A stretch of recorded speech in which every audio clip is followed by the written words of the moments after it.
নমস্কার বন্ধুরা, আমি আছি এখন রাজস্থানের জয়সলমেরে।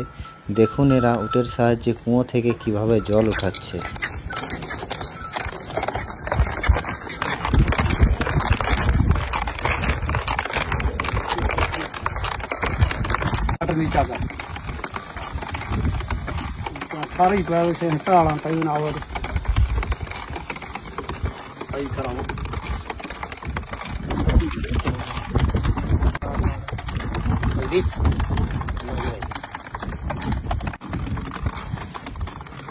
এই কুয়োটা দেখতে অনেকটা সরু আর 100 থেকে 150 ফুট গভীর।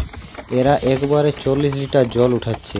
দেখুন কিভাবে এতটা জল উঠাচ্ছে আর কতটা কষ্ট করে এরা এই জল উঠাচ্ছে। এখানে অনেক বাদাম চাষ হয়, তার জন্য এরা এই জল বাদাম চাষের জন্য কাজে লাগায়।